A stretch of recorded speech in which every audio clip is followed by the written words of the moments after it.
world watches, holding its breath, as the geopolitical chessboard shifts with terrifying speed. Are we witnessing the prelude to a new Cold War, or something far more dangerous? The stakes have never been higher, with whispers of nuclear conflict no longer confined to history books, but echoing in daily headlines. At the heart of this escalating tension lies a tiny yet immensely powerful piece of land, Kaliningrad. This Russian exclave, nestled precariously between NATO members Poland and Lithuania, is far more than just a geographical anomaly. It's a historical flashpoint, a military fortress, and, as one US Army commander chillingly put it, a territory that could be erased from the map so the current situation worsened. General Donohue's stark warning, delivered with the gravity of a seasoned military strategist, sent ripples across the globe, highlighting the razor's edge we currently stand on. But Russia's response was equally unequivocal. Leonid Slutsky, a prominent figure in the State Duma, declared that any attack on Kaliningrad would be considered an attack on Russia itself, met with a swift and decisive retaliation, even if it means resorting to nuclear weapons. This isn't mere rhetoric. It's a chilling declaration of intent, underscoring the perilous dance of deterrence and escalation. Kaliningrad's strategic significance is undeniable. Historically known as Königsberg, a Prussian stronghold with deep ties to German intellectual and military history, its annexation by the Soviet Union after World War II transformed it into a vital naval base. Today, it remains a heavily militarized zone, bristling with advanced weaponry. Russia has deployed its formidable S-400 missile defense systems there, capable of engaging multiple aerial threats simultaneously, alongside the highly mobile Iskander missiles. These aren't just conventional armaments. The Iskanders are dual-capable, meaning they can carry both conventional and nuclear warheads, placing major European capitals within striking distance. For NATO, Kaliningrad represents a knife in the belly, a constant threat to its eastern flank. The only land supply route connecting Kaliningrad to mainland Russia is the Suwalki Corridor, a narrow strip of land between Poland and Lithuania. This corridor is often referred to as NATO's Achilles heel, a potential flashpoint that could trigger a wider conflict if Russia were to attempt to secure it. Military analyses frequently simulate scenarios around this corridor, underscoring its vulnerability and critical importance in any potential confrontation. Beyond the military posturing, an intense economic war is being waged. The European Union, in solidarity with Ukraine, has levied an unprecedented barrage of sanctions against Russia.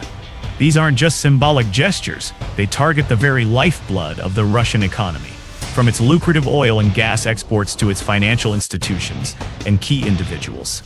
Over the past 3 years, Russia has faced an astonishing 30,000 sanctions, a testament to the West's determination to cripple its economy.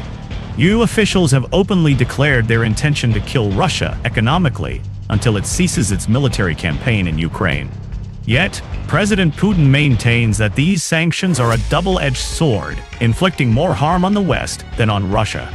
He argued that the Russian economy is adapting, with domestic businesses stepping up to fill the void leaving by departing Western companies.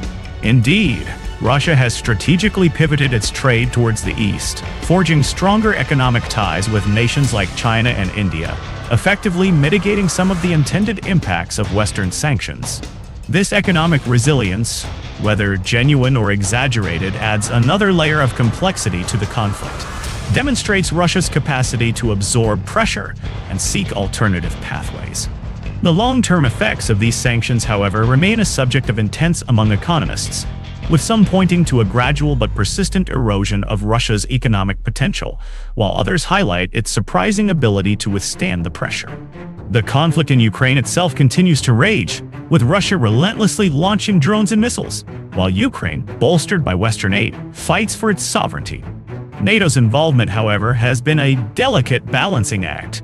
While providing significant advisory roles, training, and military aid, the alliance has tread cautiously, meticulously avoiding direct military confrontation with Russia.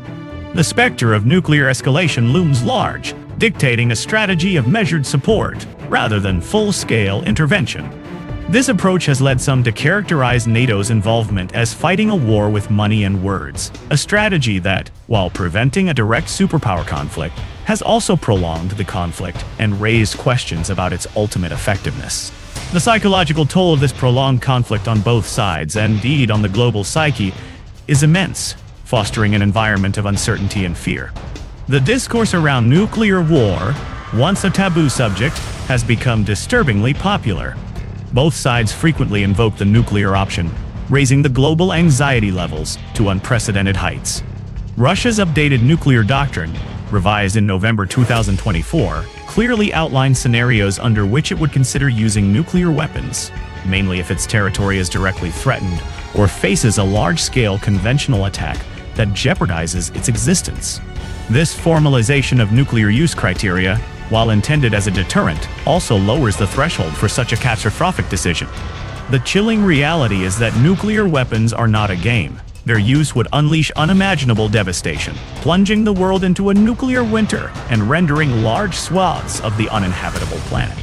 The very concept of limited nuclear war is a dangerous fallacy, as escalation would be almost inevitable, leading to a full-scale exchange.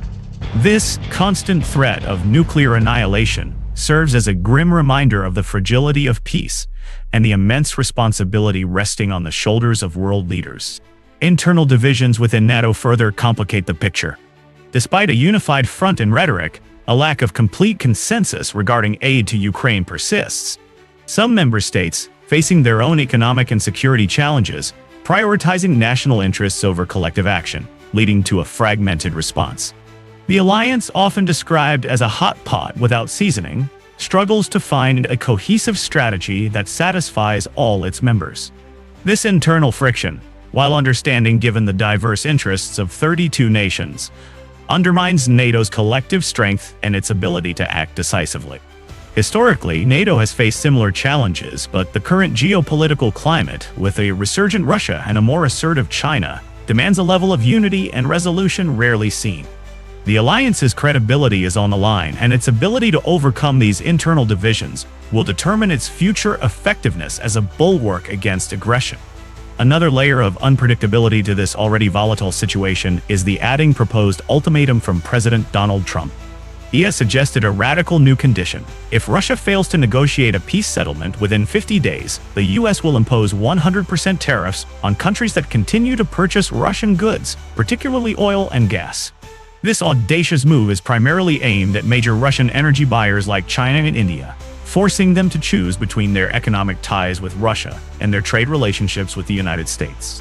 Such a policy, if implemented, could severely impact Russia's budget, which heavily relies on energy exports, potentially forcing it to the negotiating table. However, the implications are far-reaching and fraught with risk. It could trigger global economic disruption, drive up energy prices worldwide, and, crucially, push targeted nations like China and India even closer together, forming a powerful economic bloc against the US. This economic weapon could reshape global alliances, creating a more multipolar world order with unpredictable consequences. The historical precedent for such sweeping tariffs is limited, and the potential for unintended blowback is significant, making this proposal a true wildcard in the geopolitical game. The conflict in Ukraine, therefore, is not merely a regional dispute. It is a proxy war, a microcosm of a larger struggle for global dominance. It's a test of endurance, a battle of wills, and a complex game of chess where every move has profound implications. Russia, with its willingness to take risks and its perceived resilience, appears to be playing a long game, while NATO, despite its formidable military might, seems more cautious and internally conflicted. The immense human and financial costs of this war are staggering, with lives lost, infrastructure destroyed, and economies strained.